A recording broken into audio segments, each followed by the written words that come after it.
Advocate युवराजजी Pote, युवा नेते सुधीर भाऊ आणि वीरभद्र तरुण मंडळाचे सर्व तरुण तडफदार बंधूंनो, इथे उपस्थित असणाऱ्या सर्व भगिनी.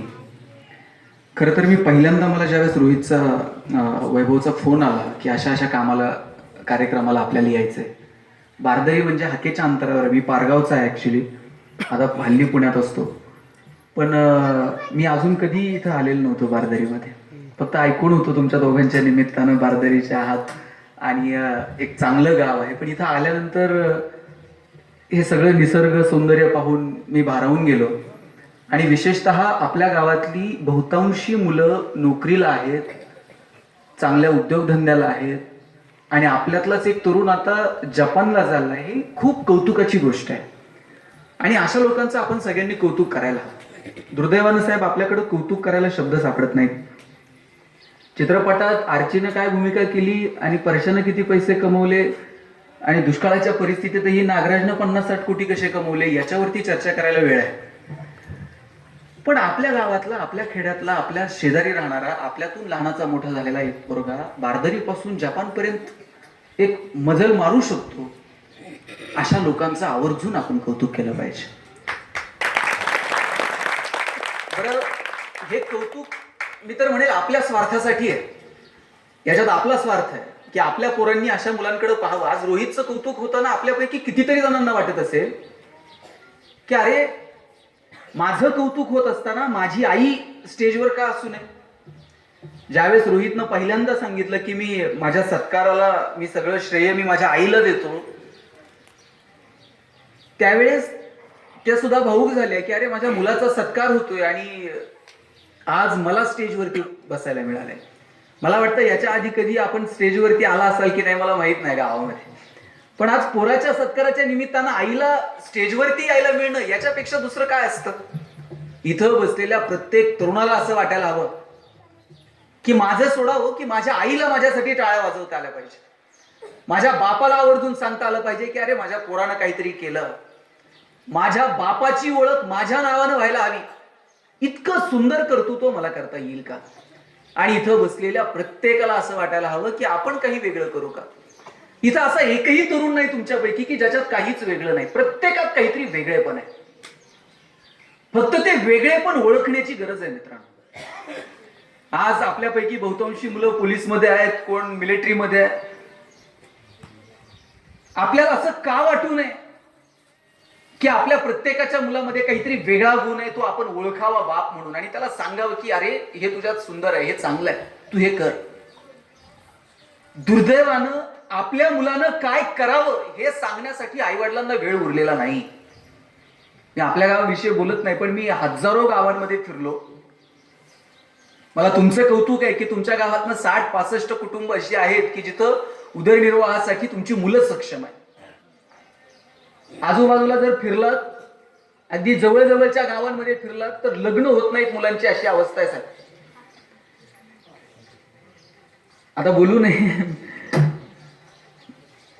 पण इतकी वाईट अवस्था आहे की जी गावं माळकरी गावं म्हणून ओळखली जात होती, जिथला आदर्श घेतला जात होता की अरे, या गावात पोरगी द्या, माळकरी गाव आहे, या गावामध्ये मुलगी द्या, इथली माणसं कष्टाळू आहेत. आज अशा गावांची जर आपण अवस्था पाहिली तर अगदी 9वी-10वीतली मुलं व्यसनाधीन आहेत. अशा पंचकृषीतल्या गावांसाठी आपलं गाव आदर्श ठरावं. अशा पंचकृषीतल्या गावांनी आदर्श घ्यावा. इतकं सुंदर गाव तुम्ही उभं केलं. मला वाटतं या गावाचं कौतुक करावं तितकं कमी आहे. म्हणून आपल्या गावाचा आदर्श आजूबाजूची गावं घेतील का? आपल्या मुलांचा आदर्श आजूबाजूची गावं घेतील का? याच्यासाठी काहीतरी काम करणं गरजेचं आहे. पालकांची भूमिका असायला हवी की मी माझ्या मुलाला कुठे घेऊन जाणार आहे. पालकांनी आपल्या मुलांना काही वेगळी मोठी स्वप्न दाखवायला हवी. दुर्दैवानं ती दाखवली जात नाहीत. ते पोरग काही वेगळं करायला गेलं. आता हे रोहित जपानला चाललाय, त्यांच्या पालकांची भूमिका सुद्धा तितकीच महत्वाची आहे. पोरग जपानला चालले ना, जा, आम्ही तुझ्या सोबत आहोत. ते पोरग काही वेगळं करायला गेलं का बाप त्याला सांगते असलं काही करू नको, अंथरून पाहून पाय पसर. ते पोरग चाला हातपाय खुडून खुडून मरून गेलं, पण बापाने त्याला कधी हातपाय पसरू दिले नाही. बापाने दणकून सांगितलं पाहिजे हातपाय पसर, अंथरुणाचं काय करायचं तुझा बाप बदल. एवढी धमक जरी आम्हाला आमच्या पोरांमध्ये निर्माण करता आली तरी ही धमक आम्हाला आमच्या लेकरांमध्ये निर्माण करता येईल का? शोधा आमच्या पोरांमध्ये काय चांगलंय. मी पुण्याला गेलो, MBA ला ऍडमिशन घेतलं आणि ऍडमिशन घेतल्यानंतर मला पहिला प्रश्न आमच्या सरांनी विचारला की तुला MBA कशात करायचं. मी सांगितलं मला ह्युमन रिसोर्स मॅनेजमेंट मध्ये MBA करायचं. आता वर्गातल्या प्रत्येक मुलाला विचारायचे कोण MBA कशात करणार वगैरे वगैरे. आमच्या वर्गात एक बोबडं बोलणारं पोरग होतं. त्याला विचारलं तुला MBA कशात करायचं. ते म्हटलं सर मला मार्केटिंग मध्ये MBA करायचं. त्याला र बोलता यायचं नाही, तर र ला ल म्हणायचं. सर म्हटले तुला नीट र बोलता येत नाही, तू मार्केटिंग मध्ये कसले MBA करतोय, तुझं बॅकग्राऊंड काय. कॉमर्स आहे. मग फायनान्स मध्ये MBA कर. पोरग वर्गात उठून उभं राहिले, म्हणला सर कलनाल तर मार्केटिंग मध्ये MBA कलनाल नाही तर शिकणार नाही. म्हटलं सर म्हटले तुला काय करायचे ते कर. ओव्हरऑल एक सगळ्यांची परीक्षा घेऊयात आणि शोधूयात की कुणामध्ये मार्केटिंगचं टॅलेंट आहे. आम्हाला वाटलं आम्ही बोलणारी पोरं असे 100 पुस्तकं बाजारात जाऊन विकून येऊ. आम्ही 8 दिवस बाजारात फिरलो. 9व्या दिवशी तो सेमिनार हॉल भरलेला. माझ्या सरांनी मला विचारलं गणेश 100 पैकी रामायणाच्या किती प्रती विकल्या. म्हटलं 4 गेल्या. राहुल 8 विकल्या. संतोष 10 विकल्या. वर्गात मार्क मिळवणारी टॉपर मुलं पण 20 पेक्षा जास्त प्रती कुणाच्याच गेल्या नाही. बोबडं बोलणारं पोरग मागच्या वाकावर बसायचं. त्याला विचारलं तुझ्या किती गेल्या रे. पोरग म्हणलं 100च्या 100 प्रती विकून आलो. सर म्हटले केलं का. मार्केटिंगची कोणती स्ट्रॅटेजी वापरली, कोणतं रेफरन्स बुक रेफर केलं. म्हटलं काहीच केलं नाही. लोकांच्या दालात जायचो, बेल दाबायचो, लोक बाहेर यायची. लोक बाहेर आली की समोर रामायण ठेवायचो आणि सांगायचो हे रामायण विकत घेता का वाचून दाखवू. लोक म्हणायची वाचून दाखवू नको, तुझं रामायण विकत घेतो. मला सांगा बोबडं बोलणं विकनेस आहे का स्ट्रेंथ आहे. तो विकनेस होता, पण तो जर त्यानं तसाच दाबून ठेवला असता तर स्ट्रेंथ ठरला असता का. निश्चित ठरला नसता. तसं आपल्या प्रत्येक मुलात काहीतरी वेगळं आहे. ते वेगळे पण ओळखता आलं पाहिजे आणि त्याच्यासाठी त्याला प्रोत्साहन देता आलं पाहिजे. मला सांगा सचिन तेंडुलकर सारखा षटकार ऐश्वर्या रायला मारता येईल का. ऐश्वर्या राय सारखा ठुमका लता मंगेशकरांना देता येईल का. लता मंगेशकरांसारखं गाणं अशोक सराफला म्हणता येत आहे का. तुम्ही मला म्हणले ना भाषण कर, मी 2 तास बोलत. पण तुम्ही जर मला म्हणले पुण्याहून आलाय, जाता जाता बारदरीत एखादी कुस्ती करून जा, आपल्याच्यानं जमणार नाही. जगात प्रत्येक माणसात काहीतरी वेगळं आहे. फक्त ते वेगळे पण आपल्याला ओळखता आलं पाहिजे. ज्या दिवशी कळेल ना की आमच्यामध्ये हे वेगळेपण आहे, तेव्हा जगणं सुंदर होऊन जाईल. दुर्दैवानं ते वेगळेपण ओळखण्यासाठी आपल्याला वेळ उरलेला नाही. तो ओळखता येईल का. आपल्या मुलाबाळांना वेळ देता येईल का. साध्या साध्या छोट्या छोट्या गोष्टींमधला आनंद घेता येईल का. आणि एक व्यक्ती म्हणून पाहण्यापेक्षा एक राष्ट्र म्हणून आपल्याला आपल्या गावाकडे. अहो राष्ट्र म्हणजे काय. राष्ट्र म्हणजे फक्त इन्फ्रास्ट्रक्चर नव्हे. हाडामासांच्या माणसांनी देश उभा राहतो. हाडामाणसांच्या माणसांमधून राष्ट्र उभं राहतं. गावागावांमधून देश उभा राहतो. एक राष्ट्र म्हणून मला माझ्याकडे पाहता येईल का. आता तू जपानला चाललाय. हिरोशिमा आणि नागासाकी उद्ध्वस्त झालं होतं, पण परत जपान ताटमानेने उभं राहिलं. का उभं राहिलं. तुमच्या वयातली लिंबू पोरं, त्या पोरांना कळतं हा देश माझा आहे, हे राष्ट्र माझं आहे. 7वी 8वीतली पोरं, ही आपण जी घड्याळ वापरतो ना हातातली, 7वी 8वीतली मुलं तयार करतात. आपल्याला जर फ्रीज बिघडला तर इथून नगरला न्यावं लागतं दुरुस्त करायला. आपल्या घरातला एखादा टीव्ही बिघडला तर आपल्याला घरी नगरला घेऊन जावं लागतं. तिथली 7वी 8वीतली मुलं टीव्ही दुरुस्त करतात, रिपेअर करतात, तयार करतात. का. त्या मुलांमध्ये त्यांना माहित आहे की आपल्याला राष्ट्राला जर उभं करायचं असेल तर मला या राष्ट्रासाठी काहीतरी करावं लागेल. तुमच्यासारख्या पोरांच्या खांद्यावरती मशाली ठेवून जपान परत उभं राहिलं. जपानचं जसं कंबरडं मोडलं तसं जर भारताचं मोडलं असतं तर साहेब 400 वर्ष भारत उठून उभा राहिला नसता. कारण का. आमच्या पोरांमध्ये वर्क कल्चर नाही. आमच्या मुलांमध्ये कामाला देव मानण्याची ताकद नाही. मी जे करेल 24 तासातले किती तास मला माझ्यासाठी द्यायचे, किती तास कामासाठी द्यायचे, त्या राष्ट्रासाठी द्यायचे, ते आम्ही निर्माण करू शकलो नाही. गावात बसून पिचकाऱ्या मारणं, प्रेम प्रकरणाचं घडणं, सिस्टीमला शिव्या घालणं, आम्हाला राजकारणात यायचं नाही, पण आहे त्याला शिव्या घालणं, यात आम्ही आमचं तारुण्य वाया घातलं. का आम्हाला कळू नये की माझ्यामध्ये माझ्या मनगटाची रग आहे, त्याचा वापर मी काहीतरी चांगल्या कामासाठी करेन. काय परिस्थिती आज महाराष्ट्राची.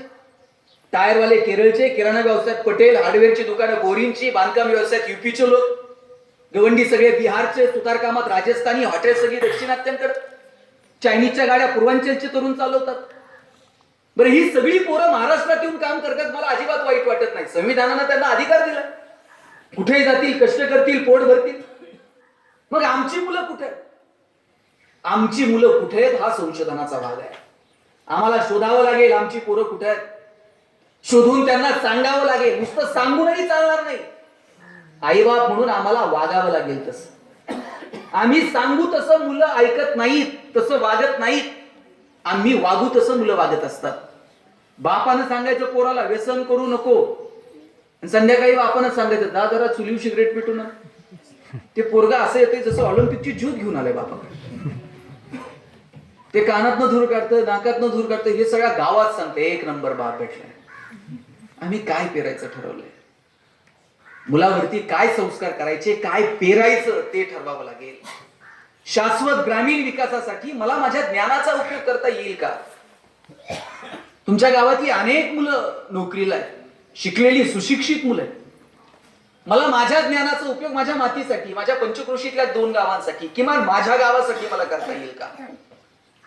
कंपनीत काम करणारे इंजिनियर्सची फक्त गरज नाहीये, आम्हाला समाज अभियंत्यांची गरज आहे. नगरमध्ये कुठल्या चौकात हॉस्पिटल करायचं, कोणत्या बँकेचं कर्ज घ्यायचं, किती पेशंट आले म्हणजे हप्ता जातोय, गरज नसताना पेशंटला ऍडमिट करतोय, सलाईन लावतोय, मेडिकल वाल्यासोबत टायअप करतोय, दुबईची टूर मिळवायची असते, अशा डॉक्टरांची गरज नाहीये. समाजाची नाडी ओळखता येईल का अशा डॉक्टरांची गरज आहे. तो विद्यार्थी आम्हाला आमच्यामधून निर्माण करता येईल का? या छोट्या छोट्या लेकरांमधून असे समाज अभियंते आम्हाला घडवता येतील का? मला वाटतं ही भूमिका महत्वाची आहे. साध्या साध्या गोष्टींचा विचार करू. मी परवा दिल्लीला गेलो होतो, कुठल्या विषयावरती बोलायला बोलवलं होतं की संपूर्ण स्वच्छता अभियान.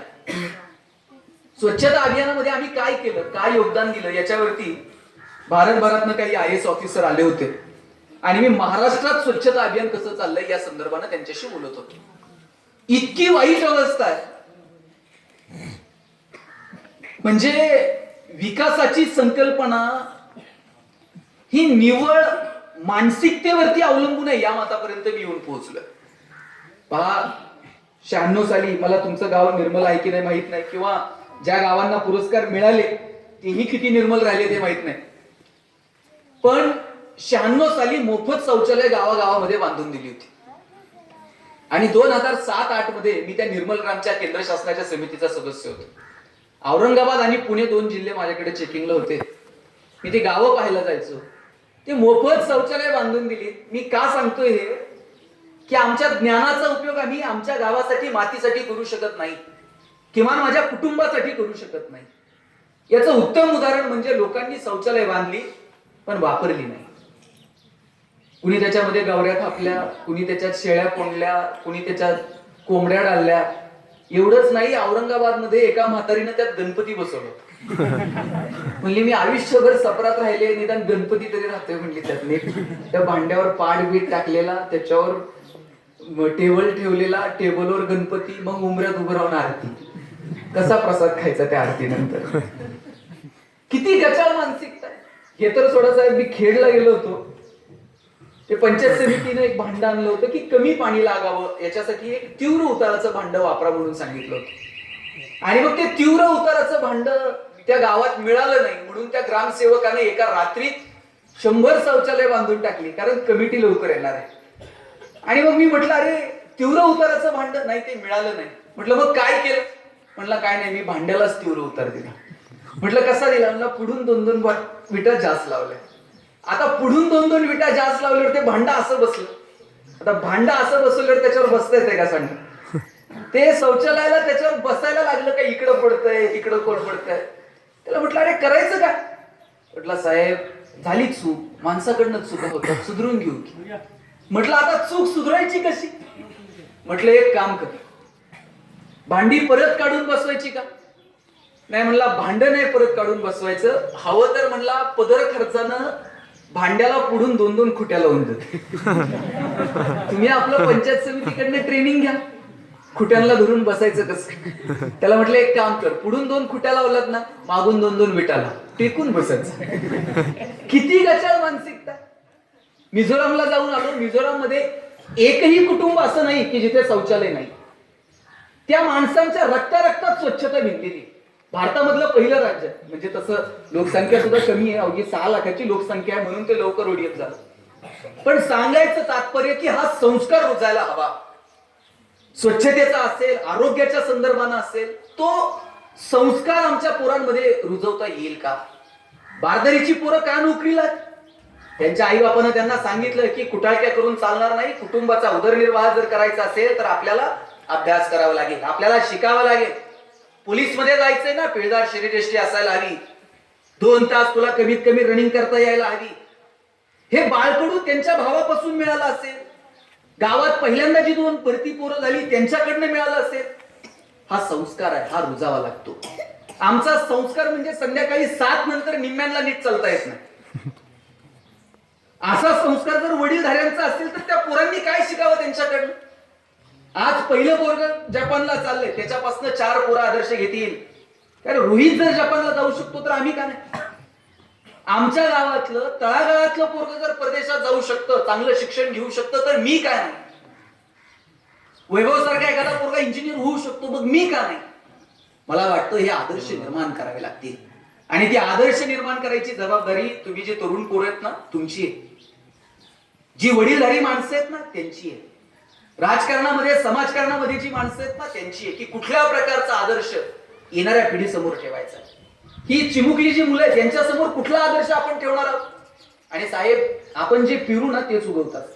वेळ लागतो. बऱ्याचदा असं कधीतरी आपल्यासारखी शिकलेली माणसं सुद्धा कधी कधी आपण इतके फ्रस्ट्रेट होतो की आपण एवढं चांगलं काम करतोय आणि आपल्यावर हे असं का, असं बऱ्याचदा वाटतं.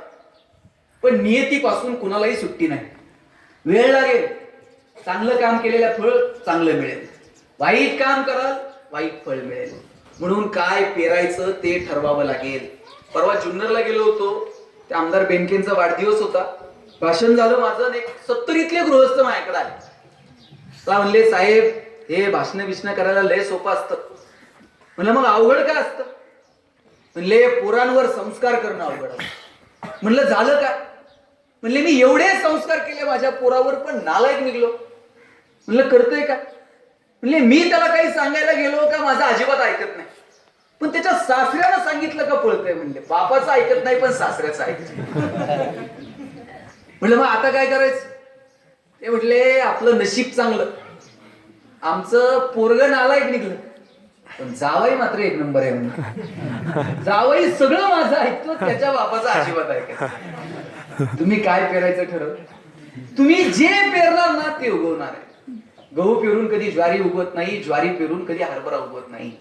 म्हणून आपल्या लेकरा बाळांच्या बाबतीमध्ये काय पेरायचं ते ठरवा. त्यांना किमान मोठी स्वप्न दाखव. का आपल्या पोरांना आपण सांगू नये की चला तू उद्योग व्यवसायामध्ये तुझं काहीतरी वेगळं अस्तित्व असायला हवं, त्याचं किमान आरोग्य चांगलं असायला हवं. याच्या दृष्टीने आम्ही काही वेगळे प्रयत्न केलेत का?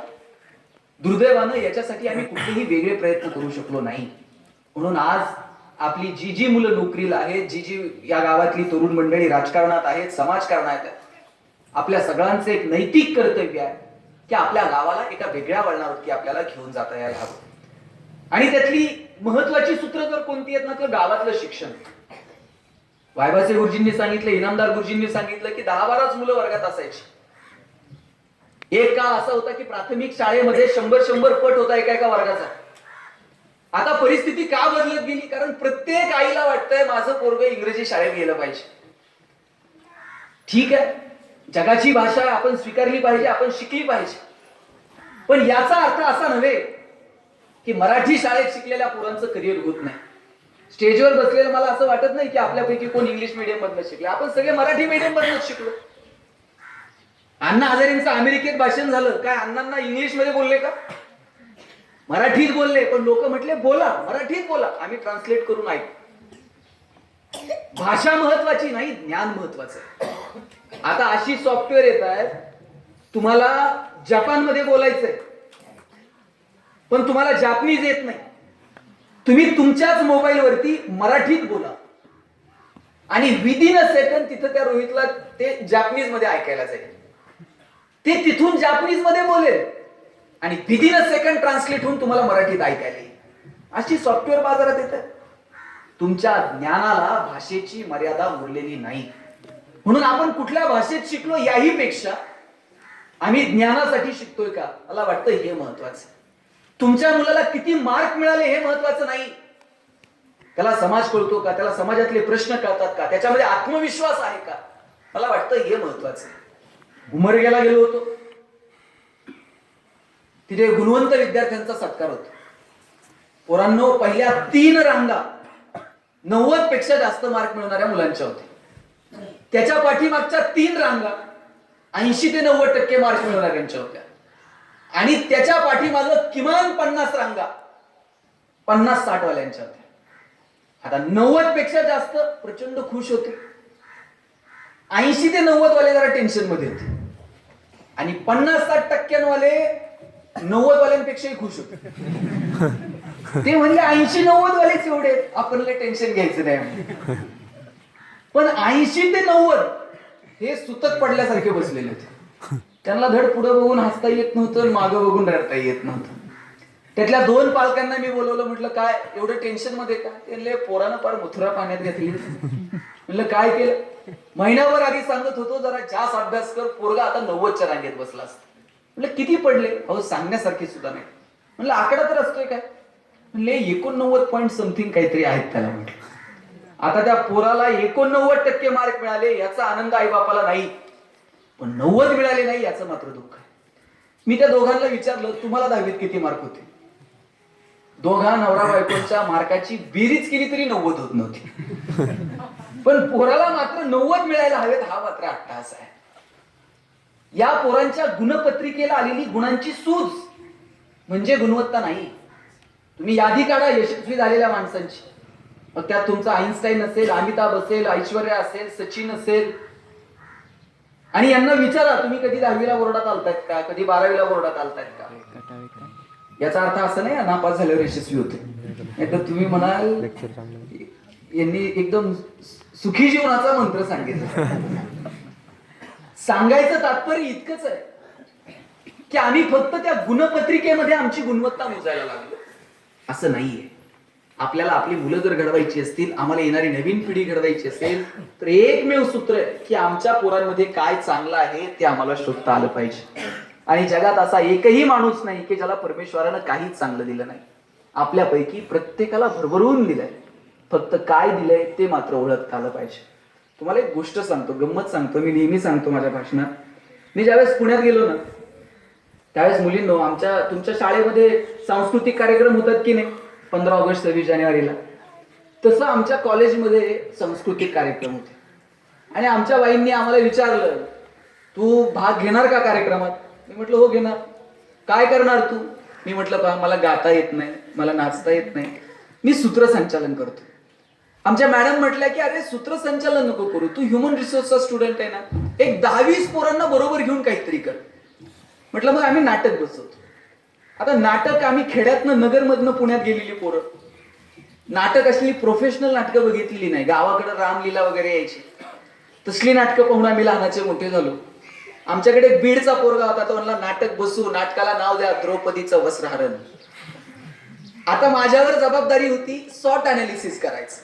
तरुण पोरांसाठी सांगतो, S for strength, W for weakness, O for opportunity and finally T for threats. कोणत्या पोरामध्ये काय स्ट्रेंथ आहेत त्या ओळखायच्या आणि ती संधी द्यायची. म्हटलं ठीक आहे. आता आम्हाला त्यात काम करायला द्रौपदी पाहिजे होती नाटकात. आता द्रौपदी कुठून आणायची? आम्ही वर्गात सगळ्यांना विचारलं, आपल्यापैकी नाटकात काम करायला कोण तयार आहे का? मुलींना विचारलं, एक 10-20 पोरींनी हात वर केला, आम्ही नाटकात काम करायला तयार आहोत.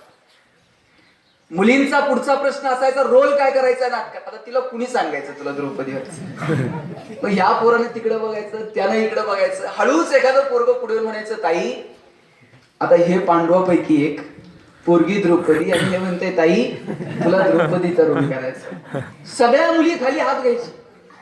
मुली म्हणायच्या द्रौपदी व्हायला हरकत नाही, पण कृष्ण जर स्टेजवर वेळेवर आला नाही तर काय करायचं म्हटलं. आणि कृष्णाची गॅरंटी कुणी द्यायची ते वेळेवर येते की नाही? आमच्या वर्गात एक गोरगोमटं पोरगं होतं. आमच्या सुदैवानं त्याच्या दुर्दैवानं त्याच्या डोक्यावर एकही केस नव्हता. त्याला म्हटलं नाटकात काम करणार का? म्हटलं रोल. म्हटलं द्रौपदीचा. म्हटलं ह्या डोक्याचं काय करायचं? म्हटलं विग आणून लाव. म्हटलं तुम्ही टोप आणून लावा, असला रोल करतो द्रौपदीचा. 4 पिढ्या म्हणला पठ्ठ्याच्या नाटकात काम करतो. पण माझी एक अट आहे. म्हटलं का? म्हटलं मी द्रौपदी व्हायला तयार आहे, पण ते दुर्योधनाला सांगून ठेवा, फार एक्साइट व्हायचं नाही. त्याला म्हटलं दुर्योधन माझ्या ऐकण्यातला, तू काळजी कर. आम्ही सगळे कॅरेक्टर शोधले, पण आम्हाला भीम सापडत नव्हता. भीम जरा धष्टपुष्ट पाहिजे. आम्ही सगळे किडकिडी. आता भीम कुठून आणायचं? आमच्या वर्गात एक गोरगोमटं पोरगं होतं. आणि आमच्या कॉलेजच्या बाहेरून एक पोरगं रोज बुलेटवर चक्रा मारायचं. पिळदार शरीरयष्टी होती. त्याला म्हटलं नाटकात काम करणार का? म्हटलं भूमिका. म्हटलं भीम. म्हटलं द्रौपदी कोण आहे सांग, मग ठरवतो भीम व्हायचं की. त्याला म्हटलं वर्गातली सगळ्यात सुंदर मुलगी द्रौपदीच्या भूमिकेत आहे. ते एवढं खुश झालं, पदर खर्चानं गदा घेऊन आलता नाटकात. आता भीम सापडत नव्हता म्हणून बाहेरून घ्यावा लागला. ते रोज जिम मध्ये व्यायाम करायचा. व्यायाम केला पाहिजे. आता इथं फाट्यावर आमची ते पारगावची मुलं करतायत एक नवीन जिम. तिथं जाऊन व्यायाम करा, पण भीम होऊ नका. ते भीम झाला. आम्ही सगळे कॅरेक्टर शोधले, पण आम्हाला एक कॅरेक्टर कमी पडत होतं. पांडवापैकी एक कमी पडत होता. तो कुठून आणायचा? वर्गातला एक मुलगा होता. त्याला म्हटलं 5 पांडवापैकी एक भूमिका तू करणार का? तो म्हटला दादा आपला एक प्रॉब्लेम आहे, आपल्याला मान वर करून बोलता येत नाही. म्हटलं सांगितलंय कुणी तुला? तुला शोभल असं काम देतो, 5 पांडवांपैकी एकाची भूमिका तू करायची. द्रौपदीचं वस्त्रहरण सुरू झालं का शर्मेनं मान खाली घालायची. नाटक संपेपर्यंत वरच करायची नाही. म्हटलं लका आयुष्यभर हेच करत आलोय. म्हटलं भारी काम. आमचं नाटक सुरू झालं. सगळे माझ्या ऐकण्यातले होते, पण भीम काय आपल्या ऐकण्यातलं नव्हतं. सगळ्यांना माहित होतं द्रौपदीच्या भूमिकेत मुलगा मुलीचा रोल करतो, पण भीमाला काय माहित नव्हतं. भीमाला वाटायचं लका एवढी सुंदर द्रौपदी. आणि ते दुर्योधन च्या सांगण्यावरून दुःशासन असा वस्त्रहरणाला पुढे निघाला, भीम त्याच्या मागच गादा घेऊन. आम्ही त्या दुःशासनाला म्हणायचं अरे तू फक्त द्रौपदीच्या साडीला हात लाव, लगेच कृष्ण येईल आणि प्रकरण मिटतंय. पण ते ऐकायला तयार नाही. ते दुर्योधन दुःशासन एवढे घाबरलेले, ते म्हणले तुम्ही भीमाला पकडा, त्याशिवाय आपण द्रौपदीच्या नादाला लागत नसतो. भीमाला म्हटलं नका ग, कृष्ण येईपर्यंत दम धर. ते पण ऐकायला तयार नाही. भीम म्हणला इतिहासात काय झालं ते झालं, आता नाही. जोपर्यंत पठ्ठ्या स्टेजवर आहे आणि आपल्या हातात गदा आहे, तोपर्यंत द्रौपदीचं वस्त्रहरण होत नसतंय. कृष्ण प्रचंड घाबरलेला. कृष्ण स्टेजच्या माग. कृष्णाला म्हटलं तू तरी, तू आल्यावर तर प्रकरण मिटतंय. कृष्ण म्हणला इतिहासात काय झालं ते झालं. ते भीमाची गदा खरी असल्या कारणानं आणि आमचं सुदर्शन चक्र थर्मोकॉलचं असल्या कारणानं म्हटला समोरासमोर लढाई होऊ शकत नाही. म्हटलं आता करावं काय? मग आम्ही ठरवलं दुर्योधनाच्या मदतीनं भीमाला पकडायचं. हल्ली आपण बघतो कुणी कुणाची मदत घेतच की शेवटी. तुमच्याकडे माहित नाही, आमच्याकडे कुणी कुणाची मदत. भीमानं या पांडवांनी दुर्योधनाची मदत घेऊन सत्ता स्थापन केली आणि हे सगळे जण भीमाला पकडायला लागले. आणि भीमाला पकडायला लागल्यानंतर भीमाने जी गदा फिरवायला सुरुवात केली, ती गदा फिरवता फिरवता चुकून त्या द्रौपदीच्या भीगमध्ये शिरली. आता शिरली तर शिरू दे म्हणलं, उचलू नको, त्याला राहावे ना. त्याने जी गदा उचलली, द्रौपदीचा विग एकीकडे, द्रौपदी एकीकडे. सगळं टक्कल दिसायला लागलं. सगळं सभागृह हसायला लागलं. मला तर इतकं वाईट वाटलं. म्हटलं पहिलं वर्ष, पहिलं कॉलेज, नाटकाचा कार्यक्रम झाला. आमच्या चौघांच्या माना शर्मेनं खाली गेल्या.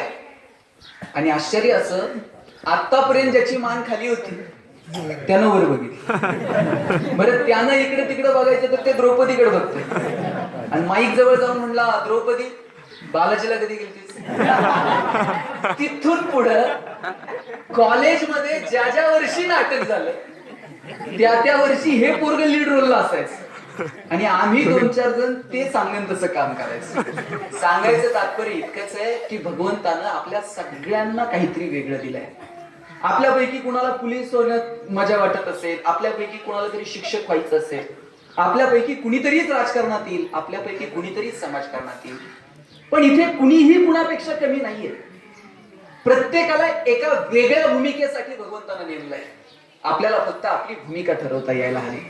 आपल्याला वाटतं अमुक अमुक राजकारणात आहे, काय मजा आहे. त्याला वाटत असतं काय हे लोकांच्या हातापाया पडण्यापेक्षा हे चांगलं नोकरीला आहे, क्लास 1 ऑफिसर आहे, ते चांगलं आहे. क्लास 1 ऑफिसरला वाटत असतं दर 3 वर्षांना आपली बदली आहे, त्याच्यापेक्षा आपण उद्योग व्यवसायात असायला हवं. उद्योग व्यवसाय करणाऱ्याला वाटत असतं आमचा सकाळी जायचा टायमिंग नाही, रात्री जायचा टायमिंग नाही, त्याच्यापेक्षा दुसरं काहीतरी केलेलं चांगलं. आपल्याला प्रत्येकाला एक इतरांच्या सुखामध्ये सुख वाटत असतं, पण आपल्याला आपली भूमिका ठरवता येत नाही. मला वाटतं ज्या दिवशी आपल्याला आपली भूमिका ठरवता येईल ना, त्या दिवशी आयुष्य सुंदर वाटायला लागेल. शेवटी इथल्या सगळ्या तरुणांना माझं सांगणं आहे की तरुण ही एकमेव या राष्ट्राची ताकद आहे. स्वामी विवेकानंद 11 सप्टेंबरला शिकागोच्या धर्म परिषदेमध्ये माय ब्रदर्स अँड सिस्टर्स या 2 शब्दांनी साऱ्या जगाला माहीत झाले आणि भारताचं तत्वज्ञान जगभर पसरवलं. त्या स्वामी विवेकानंदांच्या भूमीमध्ये आपण जन्माला आलो. आपण त्या छत्रपती शिवाजी महाराजांच्या भूमीमध्ये जन्माला आलो, ज्या छत्रपती शिवरायांनी वयाच्या 14व्या वर्षी 4 यौवनी पातशाहीला सुरुंग लावला. आपण त्या संभाजी राजाच्या भूमिकेत जन्माला आलो, ज्या संभाजी राजांना 2500 सैन्यानं वेढा घातला होता. 2500 सैन्यापैकी एकाचंही धाडस झालं नाही की संभाजीच्या समशेरीला हात लावावा. राहुल खान ओढून सांगत होता खींच लो उसकी तलवार. शेवटी दोर आणले, साखळदंड आणले आणि संभाजी राजा गिरफ्त झाला. संभाजी राजाचा मुकुट जमिनीवरती कोसळला आणि धरणी सुद्धा हादरली. या धरणीनं आतापर्यंत अनेक राजे महाराजे पाहिले. मृत्यू समोर पाहिल्यानंतर डोळ्यामध्ये अश्रू तरळतात, पण समोर मृत्यू असून सुद्धा ज्याच्या डोळ्यामध्ये अश्रू आले नाही असा राजा या धरणीनं पहिल्यांदा पाहिला. ज्या संभाजी राजांच्या डोक्यावरती या सह्याद्रीचा मुकुट होता, त्याच संभाजी राजाच्या डोक्यामध्ये विदूषकाची टोपी घातली, पण राजानं मान झुकवली नाही. ज्या संभाजी राजाच्या डोळ्यानं आयुष्यभर या सह्याद्रीचं सौंदर्य पाहिलं, त्याच संभाजी राजाच्या डोळ्यामध्ये तप्त सळ्यात सरळ आवाज करत आत घुसल्या, डोळे घेऊन मागं पडल्या, पण राजानं मान झुकवली नाही. ज्या संभाजीच्या कानानं आयुष्यभर या सह्याद्रीचं संगीत ऐकलं, त्याच संभाजी राजाच्या कानामध्ये तप्त शिस ओतलं गेलं, पण राजानं मान झुकवली नाही. संभाजी राजांना औरंगजेबाच्या समोर उभं केलं आणि औरंगजेबाने विचारलं, बोल संभा, हार किसकी और जीत किसकी? संभाजी राजे म्हणाले, हार कुणाची जीत कुणाची काय विचारतोस? आमच्या हातातल्या बेड्या काढ. ज्या क्षणाला आमच्या हातातल्या बेड्या काढशील त्या क्षणाला संभाजी तोंडानं सांगणार नाही कुणाची हार आणि कुणाची जीत.